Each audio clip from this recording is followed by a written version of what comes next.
Welcome back to another video. After Cedric Nkabinde's removal, some parliament members said, wait a minute, what about others who lied under oath? Shouldn't they get the same treatment? One voice stood out, Ashley Souls, a member of parliament from the Patriotic Alliance. He pushed hard to make sure no witness gets special treatment. Souls specifically pointed to another witness, Mkhwanazi. He argued that, like Nkabinde, Mkhwanazi should also be summoned again and treated fairly, meaning if lying under oath leads to removal, then it should apply to all, no exception. This all started because Mkhwanazi was linking to giving false statements about Ziyakhala, the former Minister of Police. So, Souls stated clearly that justice shouldn't be equal for all witnesses, whether an ordinary person or big name like Mkhwanazi. This debate caught everyone's attention. Ashley Souls said, no more double standards. If you lie in front of this committee, you face the consequences, whether you are Nkabinde, Mkhwanazi or anyone else. It was a call for fairness and respect for truth in parliament.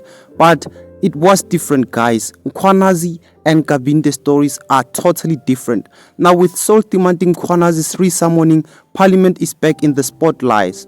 Will Mkhwanazi face hearing like Nkabinde? The drama continues. This is what happened. Paragraphs 86 and 87.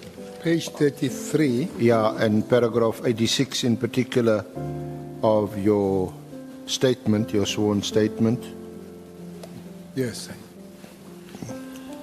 And you'll see there it reads, before this ad hoc committee, Lieutenant General Mkhwanazi alleged that I had been directly linked to a suspicious transfer from Mr. Matlala. It is alleged that I sent Matlala a bank account number that was not in my name, but that of a third party, and that Mr. Matlala subsequently deposited money into that account and later sent me the proof of payment, and that I acknowledge receipt of such payment. This communication is said to date back to 2024.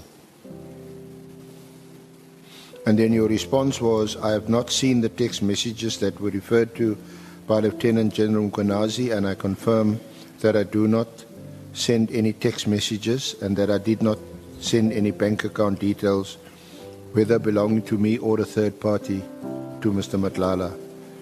I can also confirm that I've never received any payment from Mr. Matlala, whether directly or through a third party. Now, you don't need to respond because just before we adjourned, we received a text message and subsequently we had a short conversation with Lieutenant General Mkhwanazi in which he says that this allegation is withdrawn.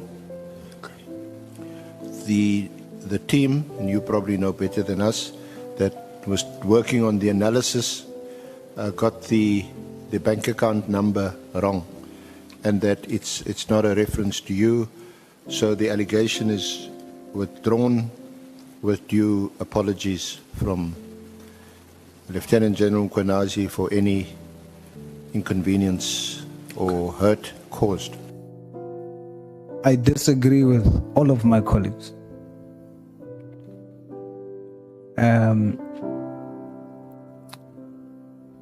And my reason is, it is clear that Mr. Nkabinde, he lied, it's clear. And he lied under oath. Does that mean we should stop the entire proceeding and let him go and redo the affidavit? If we say he must do so, then we must treat all the witnesses the same. General Mkhwanazi lied under oath about his testimony on former Minister Ziyakhala. He then withdrew and said he apologizes, which means he lied under oath to this house.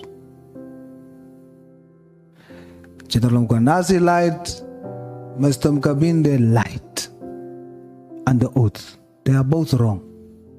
We are sitting here with the WhatsApp that the SC says this WhatsApp evidence has been provided as testimony to him by General Mkhwanazi.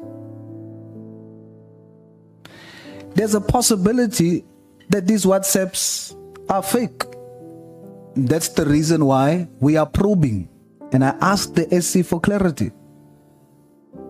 The WhatsApp that General Mkhwanazi in his affidavit provides and says it proves that Brown Mokhotsi spoke to the Chief of Staff via WhatsApp. Whereas the WhatsApp says Brown Mokhotsi is the name, and the content of the WhatsApp speaks over Brown. Did Brown Mokhotsi speak to himself? So there's a possibility that this too is a lie, and it must be probed. So, Chairperson, if we proceed to say Mr. Nkabinde must go redo the affidavit, then we must stop the entire proceedings and tell General Mkhwanazi because he lied, he must go and redo his affidavit, and then we start all over again. I propose that if we are going to be fair, what we do to the one, we must do to the other. I propose we proceed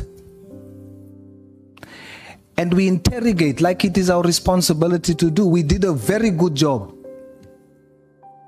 in exposing the lie of Mr. Nkabinde. That's what we're supposed to do. When it's submitted to us, we interrogate and we will determine whether someone lied or not.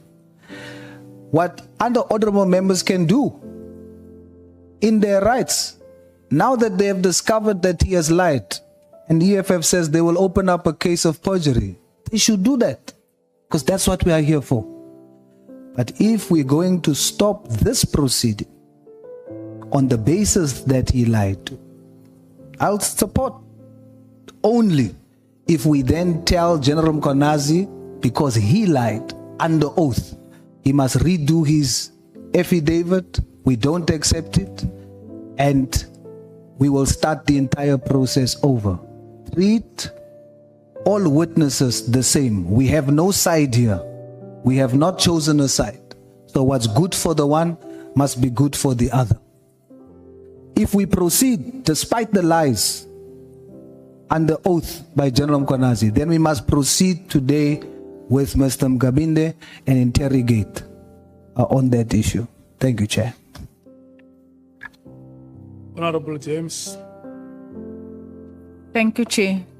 Chair, I think there's a difference here between General Mkhwanazi's statement and testimony where lies were exposed, alleged lies, and Mr. Nkabinde. Mr. Nkabinde clearly said earlier on that he was disadvantaged. So on that basis, to start off with, the man said he was disadvantaged, he didn't have his gadgets, and hence he had to thumbsuck the entire statement. I also cannot see us moving forward and having selective paragraphs that we're going to probe. It's either we probe a complete testimony or we leave it at that. Dates are key to this to the sitting, especially when it comes to us sort of doing trying to connect dates in terms of mapping of occurrence of events. It is very key to us. So today I disagree with my colleague behind me in terms of saying it's exactly the same. It is not the same because he has stated that he's been disadvantaged. He didn't have access. Everyone else, we're going to probe and we're going to catch them out in their lies. But there's a difference here with this witness. Thank you, Chair. Chief Whip. Chief Whip. No, Chair, I think we've got to try and prevail on honorable source, in line with what the majority view is saying in the meeting. And I think Honorable James is making an important observation that in many respects, those that came before us and those that would be coming, there would be instances where we are able to demonstrate that what they are presenting before us is inaccurate, is inconsistent, is wrong, and may be informed by an intention to conceal certain information. But in this case, we're dealing with a person that says, right from the onset, I was not ready to come to you. I think despite that, the fact that we've picked that up on one or two of the issues that were discussed, but the admission that right from the onset I was not ready, I think is sufficient, Chair, for us to agree that we should not proceed with the witness. And I'm saying, notwithstanding what Honorable Sols was saying about what Mkhwanazi, Lieutenant General Mkhwanazi and others have said before us. But in this case, we have to remember that the witnesses before us are here at our own behest. They need to help us. That's why the witnesses are here. We are not necessarily inviting people to prove that they've committed crime or they are wrong. We are inviting them to come and help us so that we can determine the appropriate course of action to deal with the crisis before us.